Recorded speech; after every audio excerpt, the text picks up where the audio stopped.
Good morning. It's another day with Social Services Maven. It's Jamela, where I teach case managers and aspiring social workers how to create a pretty much burnout free career, which happens so much in our field. And disclaimer, I am not a LCSW. I have worked in human services, social services in the capacity of a program manager, an outreach worker, a case manager for 8 years in California, in the Bay Area, in LA County. So pretty intensive areas. And something kind of came to mind to me. I was thinking, and what I have to say to you all and kind of put it out there is that human services is toxic.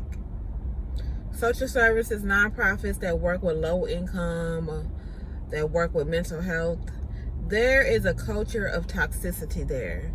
And that toxicity, to be very clear, is overwork, underpaid, and high standards. And I wanted to talk about this because the influx of homelessness, mental health that's entering into our system post-COVID, we don't have the infrastructure to sustain it. And I can say this from perspective and from experience. I began my career in 2013 post our recession.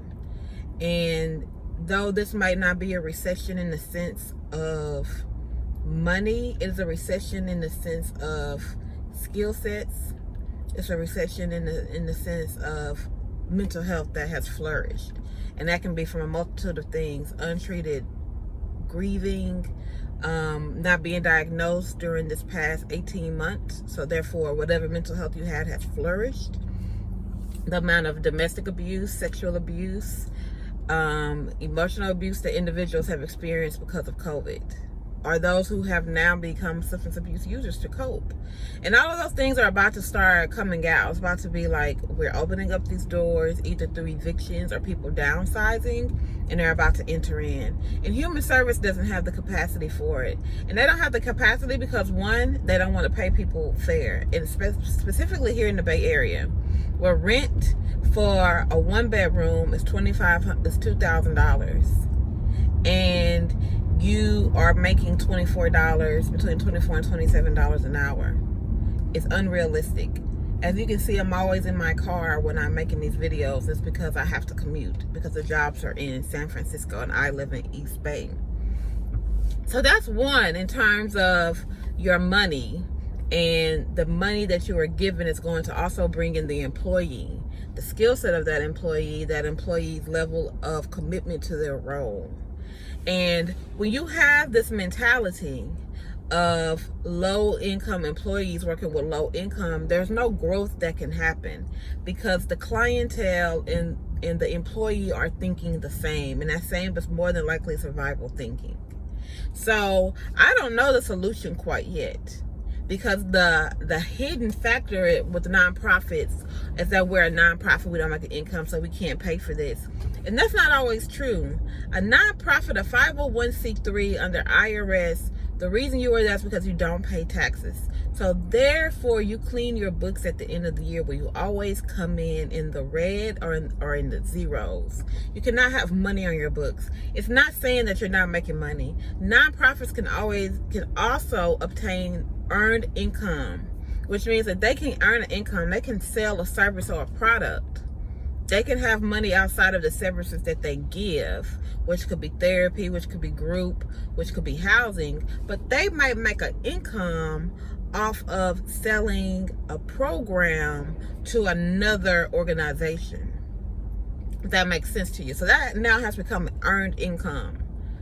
So when we say, as I started, like, with toxicity, how do we bucket that? Because me, like right now, as I'm speaking to you now as a manager, as a supervisor, we are grossly understaffed.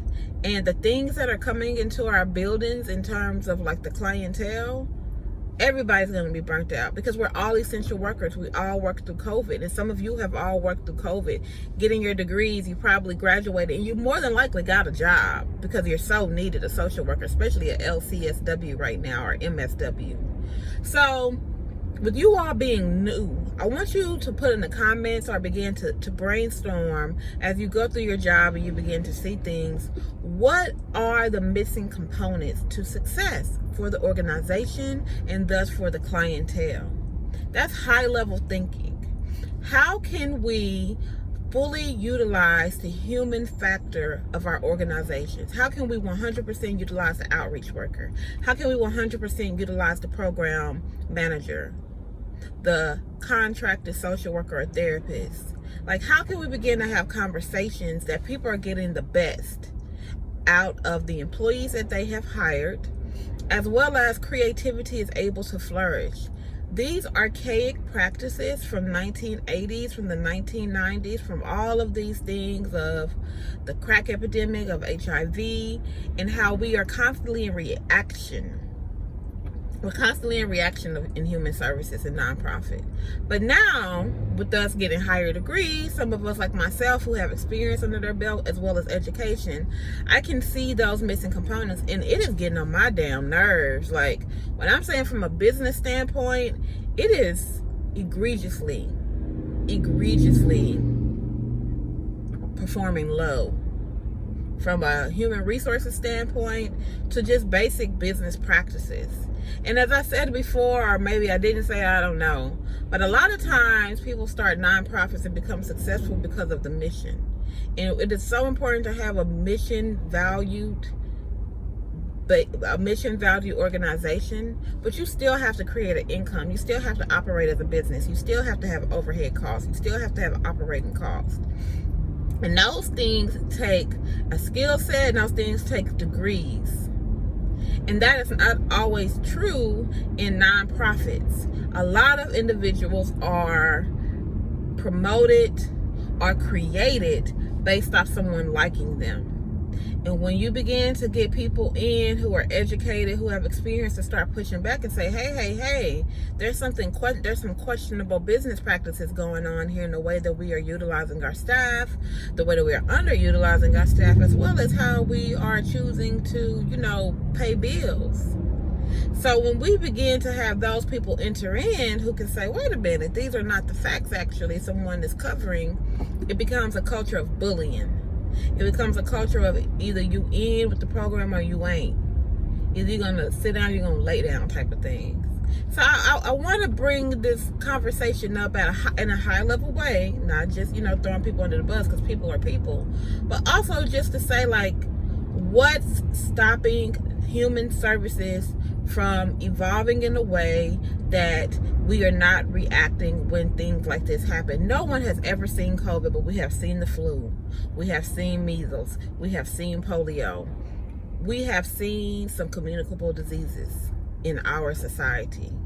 There are some best practices that have been in place, that have been created, that we should definitely know. So leave me a comment. Let me know what some of your ideas are from listening to this, and let's begin to have a discussion or maybe create a series about creating the culture of human services and social services, some ideas you may have. As always, we are needed. I said this a year ago in my first video that was shitty, and I'm saying it now, a year and a half later. Shit is off the chain. It's popping. It's popping of what's happening in these urban areas post-COVID, and you are so needed as a caseworker and as a social worker right now. I thank you. Bye-bye.